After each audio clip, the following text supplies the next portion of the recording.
इकरार हसन साहब का एक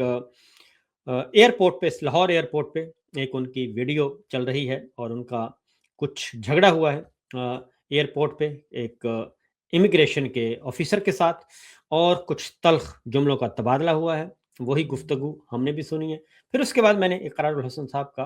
पूरा जो है वो व्लॉग भी सुना है, उनका अपना पॉइंट ऑफ व्यू भी आ चुका है पूरा तफसीली, वो भी सुना है। तो सबसे पहले तो बता दूं कि हमने और इकरारुल हसन ने, मैंने और इकरारुल हसन ने एआरवाई में एक तवील अरसा इकट्ठे काम किया है और अब भी हमारा बहुत अच्छा ताल्लुक है, राब्ता है। और जो एक अच्छे कोलीग्स होते हैं, आपस में मिलते हैं, गपशप लगाते हैं। फ़िक्री नज़रियाती इख्तलाफ़ात अपनी जगह पे मौजूद हैं, सहाफ़ती इख्तलाफ़ात अपनी जगह पे मौजूद हैं, लेकिन एक ताल्लुक बरकरार रहना चाहिए और बर्दाश्त का ताल्लुक भी बर्दाश्त रहना चाहिए। तनक़ीद एक दूसरे पे होती है, तनक़ीद भी करनी चाहिए और तनक़ीद बर्दाश्त भी करनी चाहिए। तो इसलिए अ, बिल्कुल तहज़ीब के दायरे में रह के हम सबको अपना जो नुक्ता नज़र है बयान करना चाहिए। मैं ओवरऑल भी ये सब कह रहा हूँ, बहुत बुनियादी बात है कि आप सोशल मीडिया पे हैं, डिजिटल मीडिया पे हैं, इलेक्ट्रॉनिक मीडिया पे हैं, तहरीर लिखते हैं, तो आपने अपनी बात करनी है तो बड़े मुहज़्ज़ब अंदाज़ में कीजिएगा, तहज़ीब के दायरे में रह के कीजिएगा। यही हमारी अखलाकी अक़दार हैं, मशरक़ी रिवायात हैं और हमारा दीन भी हमें यही कहता है, हमारे नबी करीम सल्लल्लाहु अलैहि वसल्लम भी यही कहते हैं। और गालिम गलौच से इज्तनाब कीजिए। बिल्कुल तनकीद करें, इख्तलाफ रखें और इख्तलाफ होना भी चाहिए। इख्तलाफ जो है वो बहुत अच्छी चीज़ है। बहरहाल ये आज मैंने फिर इकरारुल हसन का सुना पूरा, व्लॉग भी सुना। तो बुनियादी तनाज़ा क्या है? असल बुनियादी वजह बता दूँ कि ये क्यों इतना ज़्यादा है, बर्दाश्त क्यों नहीं रही? ये जो जब से रेजीम चेंज ऑपरेशन हुआ है और फिस्तायत के जो थपेड़े हैं और जो बदतरीन किस्म की फसाइयत, उसकी वजह से टेम्परामेंट लूज़ हो गया है सबका, और ख़ास तौर पे अशराफिया का तो बिल्कुल ही लूज़ हो गया है। और ये टेम्परामेंट लूज़ होने की वजह से ये सब कुछ हो रहा है। बर्दाश्त नहीं रही, इख्तलाफी बात सुनने की बर्दाश्त नहीं रही, ये होनी चाहिए। तो एयरपोर्ट पे उनका झगड़ा यहाँ से शुरू हुआ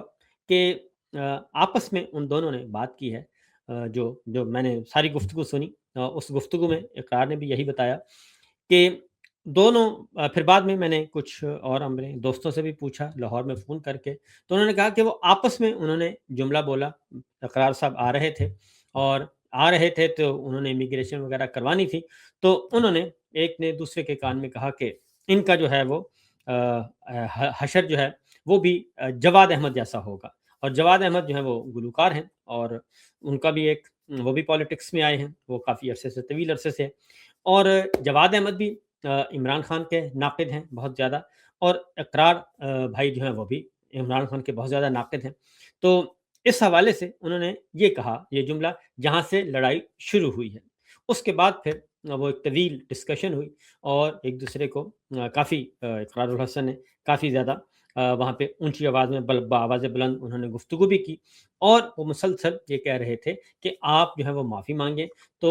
उनका जो मौक़िफ़ था, उन्होंने कहा कि मैंने आपसे बात नहीं की और मैंने आपसे बात ही नहीं की, इसलिए मैं कैसे माफ़ी माँगूँ। बहरहाल ये तनाज़ा बढ़ता-बढ़ता वो सोशल मीडिया की जब ज़ीनत बना, तो सोशल मीडिया में ये वायरल हो गया और अब उसमें जो बुनियादी नुक्ता है, असूली बात जो है, वो ये है कि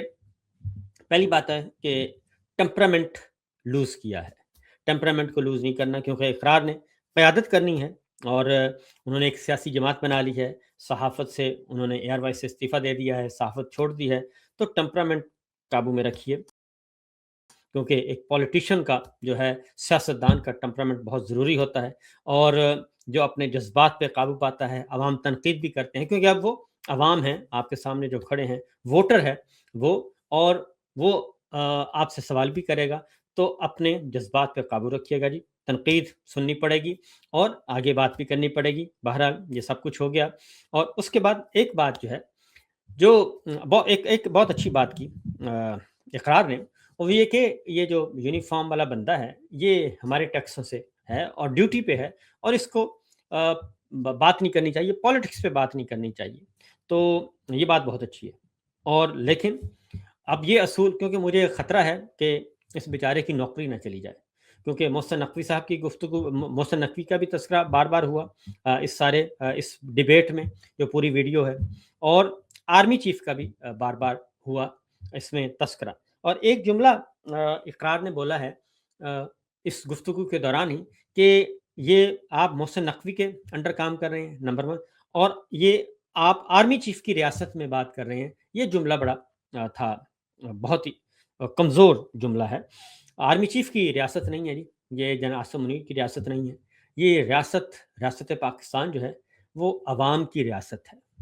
आर्मी चीफ पूरी रियासत का, कोई भी किसी भी मुल्क का आर्मी चीफ है, वो पूरी रियासत का एक कई सौ मुलाजमीन में से, कई हज़ार मुलाजमीन में से एक मुलाजिम है। और इसलिए रियासत की तारीफ में, रियासत की जुज़ियात में और रियासत के जो अज्जा हैं उसमें आर्मी चीफ की ये रियासत नहीं है। आर्मी चीफ रियासत के अंदर एक इदारा है हुकूमत, एक है अदलिया और एक है लेजिस्लेटर, जो है मुकन्नना जिसे कहते हैं, पार्लिमान। तो 3 इदारे हैं रियासत के, जिसका आईन पाकिस्तान में तस्करा है, और उनके तहत ये हुकूमत, और हुकूमत के नीचे जो इंतज़ामिया कहलाती है, हुकूमत के नीचे फिर बहुत सारी वजारतें हैं। बहुत सारे वजारतों में से एक वजारत वजारत दिफा है, और वजारत दिफा के एक वजीर होते हैं, फिर सेक्रेटरी होते हैं, फिर सेक्रेटरी के अंडर आर्मी चीफ है, और नेवल चीफ है, एयर चीफ है, बाकी सारे मुसल्लह अफवाज वो उनके अंडर हैं। तो इसलिए यह रियासत नहीं है। एक बात, दूसरी बात इकरार ने बहुत अच्छी बात की कि वर्दी में ये काम नहीं करना चाहिए। बिल्कुल ये नहीं करना चाहिए, सियासत नहीं करनी चाहिए। तो डीजीआईएसपीआर जो हैं जनाब इंजीनियर अहमद शरीफ जो हैं, वो मुसलसल पिछले 4 साल से पॉलिटिक्स के अलावा कुछ कर ही नहीं रहे। पॉलिटिक्स, उनकी प्रेस कॉन्फ्रेंस अपोजिशन से शुरू होती है, अपोजिशन को लताड़ना शुरू करते हैं और अपोजिशन पे ख़त्म हो जाती है। और अपोजिशन में भी उनके पसंदीदा तरीन, महबूब तरीन जो है वो इमरान खान है, पाकिस्तान तहरीक इंसाफ है, और अब महमूद खान चौधरी साहब भी उनमें शामिल हैं, और अख्तर मिंगल साहब भी शामिल हैं। वो सबको ये है जनाब डीजीआईएसपीआर। तो वर्दी में ना ही आसिम मुनीर साहब को पॉलिटिक्स करने की इजाज़त है, ना ही डीजीआईएसपीआर को प्रेस कॉन्फ्रेंस करने की इजाज़त है, ना ही किसी और फौजी सरबराह को, अपने इदारे के सरबराह को इस बात की इजाज़त है, ना पुलिस को है, ना सिविल ब्यूरोक्रेसी को है, ना ही अदलिया को है। पॉलिटिक्स में सिर्फ़ और सिर्फ़ सिविलियन आ सकते हैं, पॉलिटिशियंस आ सकते हैं, पाकिस्तान के अवाम आ सकते हैं, और उसका एक कैटेगरी मौजूद है। तो हम इस सारे मामले में सिर्फ़ इतना कहेंगे, इक़रारुल हसन साहब से, हमारे छोटे भाई हैं, कि जनाब आप पॉलिटिक्स में आ चुके हैं, एक सियासी जमात के सरबराह हैं, आपका कद-काठ अब बहुत बुलंद हो गया है। अब आप कई सौ सहाफ़ियों में, हज़ारों सहाफ़ियों में से अब सहाफ़ी, एक सहाफ़ी नहीं रहे, बल्कि आप एक सियासी जमात के सरबराह हैं। तो सियासी जमात का नाम भी अवाम राज पार्टी है, और इसलिए आप अपने आप को ज़रा काबू में रखिए और तनकीद सुनिए भी, और ये मामला ये अच्छे तरीके से भी हैंडल हो सकता था, और कोई इसमें कोई मज़ाक का नहीं है। अब मुझे सिर्फ़ एक ही दुःख है कि कहीं इस बेचारे की नौकरी ना चली जाए, और अगर नौकरी जाएगी तो सारे के सारे पीछे, क्योंकि मोहसिन नकवी साहब को बार-बार उसका किया गया, एड्रेस किया गया और तवज्जो दिलाई गई, और चूँकि एफआईए मोहसिन नकवी साहब के अंडर है, लिहाज़ा वो ज़रूर कोई ना कोई हरकत फरमाएँगे, और इस पे ज़रा मैं ज़रूर कहूँगा कि ये काम नहीं होना चाहिए। तो ये सदर ट्रंप पे रात हुआ जी, हमला हुआ, और सदर ट्रंप नहीं थे सिर्फ, वो बहुत ही इंपॉर्टेंट तकरीब थी। कुछ तो मैंने सुबह अपने व्लॉग सेशन में, लाइव व्लॉग में बता दिया था, सारी तफसीलात से आगाह कर दिया था। अब ज़रा उसमें मज़ीद कुछ चीज़ें सामने आई हैं। सदर ट्रंप अकेले नहीं थे, सदर ट्रंप थे, उनके साथ नायब सदर थे, उनकी काबीना के अरकान थे, एफबीआई के हेड थे, बाकी सारी की सारी जो अमेरिकन गवर्नमेंट है और अमेरिकी इंतज़ामिया है, वो सारे के सारे उधर मौजूद थे। और बहुत ही वीआईपी जो है वो प्रोग्राम था, और ज़ाहिर है जिसमें अमेरिका के सदर हों और नायब सदर हों, यानी कि नायब सदर को सर्वाइवर कहा जाता है, और बिलअमूम ये इकट्ठे सफ़र भी नहीं करते, सदर और नायब सदर कभी इकट्ठे सफ़र नहीं करेंगे, अलग-अलग सफ़र करेंगे, अलग-अलग जहाज़ों पे करेंगे, क्योंकि खुदा ना ख़ास्ता प्रेसिडेंट को कुछ हो जाए तो जो हैं उनके जगह नायब सदर आ जाएँगे फ़ौरी तौर पे। और इस पे फ़िल्में भी बनी हुई हैं, एक सर्वाइवर भी एक फ़िल्म है, वो भी, इसमें फ़िल्में भी बहुत बनी हुई हैं। सदर, अगर अमेरिका के सदर कभी कुछ हो जाए, अगवा हो जाएँ या महबूस हो जाएँ या क्या हो जाए, तो उसके फ़ौरी बाद क्या निज़ाम है। तो एक तो ये था, और उसमें जिस तरीके से ये वाक़या हुआ, यकीनन सिक्योरिटी ब्रीच तो है ही है, کیونکہ اب پتہ چلا ہے کہ وہ واشنگٹن کا ہلٹن ہوٹل تھا، اور وہاں پہ وائٹ ہاؤس کے جو کورسپونڈنٹس ہیں، میڈیا پرسنز، ان کے اعزاز میں ایک ڈنر تھا، اور صدر ٹرمپ اور ان کی پوری کابینہ وہاں پہ موجود تھی، اور سیکورٹی کے مہا سخت انتظامات تھے، یقیناً ہونے چاہیے، بہت زیادہ انتظامات تھے، پھر بھی جو ہے وہ شوٹر پہنچ گیا، اور شوٹر کے پاس ایک نہیں دو گن تھیں، اور دونوں بڑے ہتھیار تھے، آٹومیٹک ہتھیار تھے، اس کے پاس چاقو بھی تھے،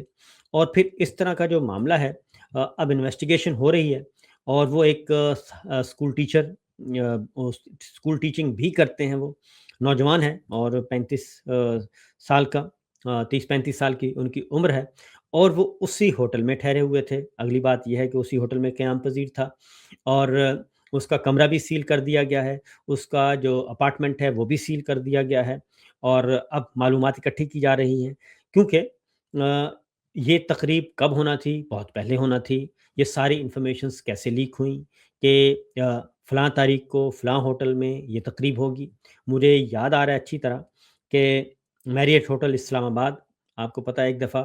زیاد صاحب جو تھے، سوری مشرف صاحب جو وہ تھے، اس وقت ان کا دور حکومت تھا، اور شوکت عزیز تھے وزیر اعظم، تو میریٹ ہوٹل رمضان المبارک میں ایک گاڑی سے بارود سے بھری ہوئی گاڑی آئی، اور اس نے اسلام آباد میریٹ ہوٹل کو اڑا دیا تھا، تو وہاں پہ بھی ایک تقریب منعقد ہونا تھی، اس تقریب کو کینسل کروا دیا گیا تھا، اور وہ تقریب جو میریٹ ہوٹل میں ہونی تھی وہ پھر وزیر اعظم ہاؤس میں رکھوا دی گئی،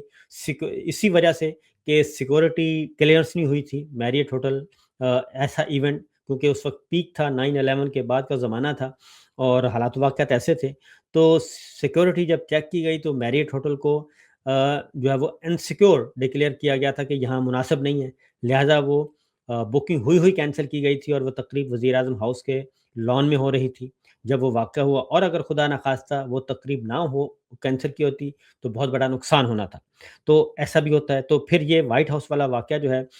سوری واشنگٹن والا واقعہ اور حملہ آور، اور پھر حملہ آور کا وہاں پہ قیام پذیر ہونا، وہاں پہ اس کا پاس اتنا اسلحہ ہونا، اور یقیناً وہ اکیلا نہیں، اور اس نے پورا پلان کیا ہوگا، اور پلان کر کے کسی نہ کسی کے ساتھ رابطے میں ہوگا، اور ہوٹل میں آپ کو معلوم ہے کہ اسلحہ کیسے پہنچتا ہے، 5 اسٹار ہوٹل چیک کیے جاتے ہیں، اور اگر اتنا زیادہ اسلحہ وہاں پہ پہنچ گیا تو از خود یہ ایک بہت بڑی بات ہے، خطرناک بات ہے، تو اس پہ اب انویسٹیگیشن ہو رہی ہیں، کیونکہ ہدف جو ہے وہ کوئی بھی ہو سکتا تھا، جس میں ظاہر ہے سب سے پہلا جو ہے جی خدشہ، وہ تو یہی جاتا ہے کہ جو اس تقریب کے ہیں روح رواں، وہی ہیں، اور پھر صدر ٹرمپ پہ اس سے پہلے 2 دفعہ واقعہ بھی ہو چکا ہے، ان پہ اٹیمپٹ بھی ہو چکی ہے، تو بہرحال یہ ابھی تک لیٹسٹ ڈیولپمنٹ جو ہیں اس پہ ڈسکشن ہو رہی ہے، اس کے بعد ابھی تک جو ہے مزید کوئی خبر جو ہے وہ بریف نہیں کیا گیا۔ اب صدر ٹرمپ اس کو کیسے دیکھ رہے ہیں، وہ بھی ایک دلچسپ بات ہے،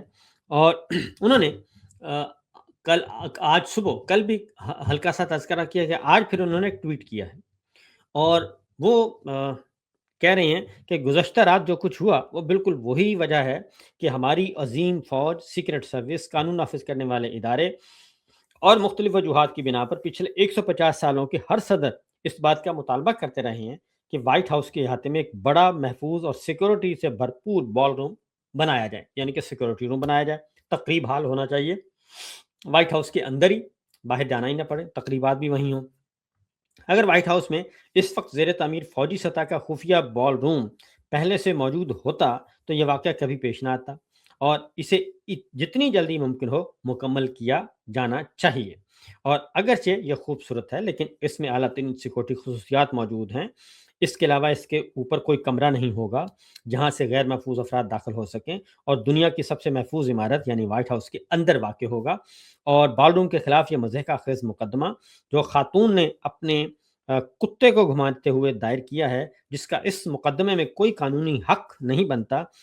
فوراً خارج کیا جانا چاہیے، اور اس کی تعمیر کسی قسم کی رکاوٹ کی اجازت نہیں ہونی چاہیے، کیونکہ یہ منصوبہ بجٹ کے اندر ہے اور مقررہ وقت سے کافی آگے چل رہا ہے۔ اب یہاں سے یہ بات ہے کہ بال روم بنانا چاہتے ہیں، لیکن ایک خاتون نے عدالت سے رجوع کیا ہوا ہے، اور عدالت نے منع کیا ہوا ہے۔ لہٰذا وہ کہتے ہیں کہ یہ فوراً جو ہے وہ مقدمہ واپس لینا چاہیے، بال روم کی اجازت دینی چاہیے اور بار روم جلدی جلدی کمپلیٹ ہونا چاہیے۔ تو انہوں نے صدر ٹرمپ نے اس سارے واقعے کو اس طریقے سے فوری طور پہ انہوں نے کہا کہ یہ تو کم از کم بیانیہ بنایا جا سکتا ہے اور اسی چکر میں بال روم تو تعمیر کروایا جائے۔